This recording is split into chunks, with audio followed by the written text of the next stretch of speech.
सर्वांना वाटत आहे की बायका जेव्हा नवऱ्यांना मारत आहे, ह्या घटना फक्त महाराष्ट्राबाहेरच घडत आहे. पण महाराष्ट्रातील या मुलीने 15 दिवसांवर लग्न आलं होतं. प्री वेडिंग शूट करून सुद्धा या मुलीने तिच्या होणाऱ्या नवऱ्याला मारण्याची सुपारी दिली होती. नेमकं हे प्रकरण आहे तरी काय? जाणून घेऊया आजच्या व्हिडिओमध्ये.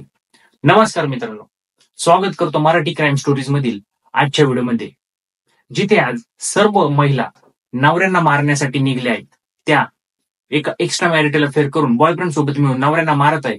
तिथे आज ह्या मुलीने तर लग्नाच्या आधीच त्या मुलाला मारण्याचा प्लॅन केला होता, आणि तेही सुद्धा 1.5 लाखाची सुपारी देऊन. महाराष्ट्रामधील अहिल्यानगर जिल्ह्यातील सागर कदमचं आणि मयुरी दांगडेचं लग्न तिच्या घरच्यांच्या संमतीनेच ठरलं होतं.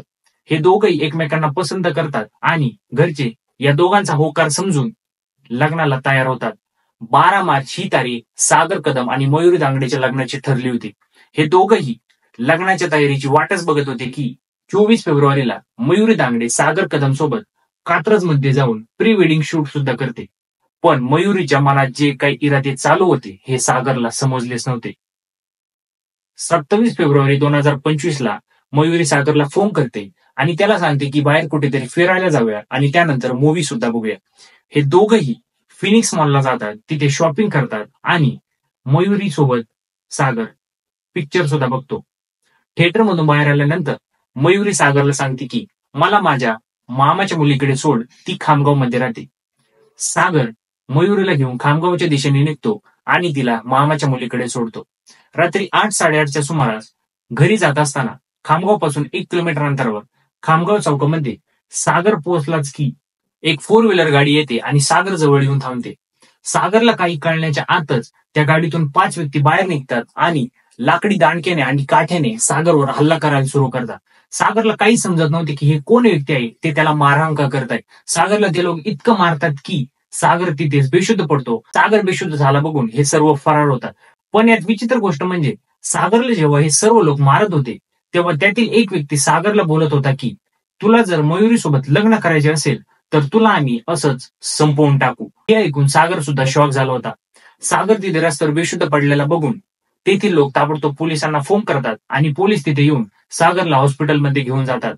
1 मार्चला सागरला शुद्ध येते तेव्हा पोलिसांना तो सर्व काही हकीकत सांगतो आणि मयुरीबद्दल सागरला त्या लोकांनी जे सांगितलं होतं ते सुद्धा तो पोलिसांना सांगतो. मग पोलिसांना याबद्दल थोडासा संशय येतो. पोलीस सीसीटीव्हीच्या आधारे या गाडीचा शोध घेतात आणि ताबडतोब काही दिवसातच या 5ही व्यक्तींना अटक करतात. आणि या 5 व्यक्तींच्या चौकशीमध्ये जे सत्य बाहेर येतं ते ऐकून पोलीस सुद्धा शॉक होतात. आणि ते सत्य होतं की सागरच्या हत्येची 1.5 लाखाची सुपारी या 5 व्यक्तींना काही दिवसांवर लग्न आलेल्या त्याच्या होणाऱ्या बायकोने म्हणजेच मयुरीनेच दिली होती.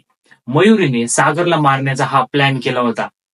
आणि या 5 व्यक्तींपैकी एक व्यक्ती होता तो म्हणजे संदीप गावडे. हा संदीप गावडे मयुरीच्या गावचाच होता आणि मागील 8 वर्षांपासून त्यांचे प्रेम संबंध सुरू होते. आणि हा व्यक्ती एका गॅरेजमध्ये काम करायचा आणि तो 40 वर्षीय पुरुष होता.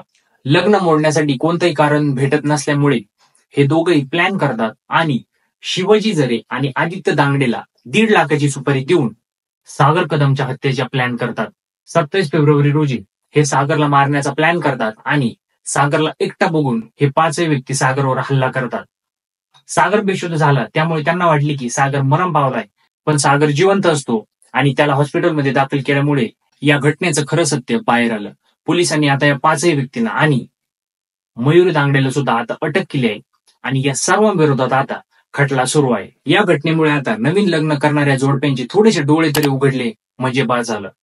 कारण आपण कुणासोबत लग्न करतोय, कुणासोबत आयुष्य घालवणार आहे याची संपूर्ण माहिती, याचा संपूर्ण तपास, याची संपूर्ण चौकशी करणं किती महत्वाचं आहे हे आजच्या व्हिडिओमुळे तुम्हाला समजलं असेलच.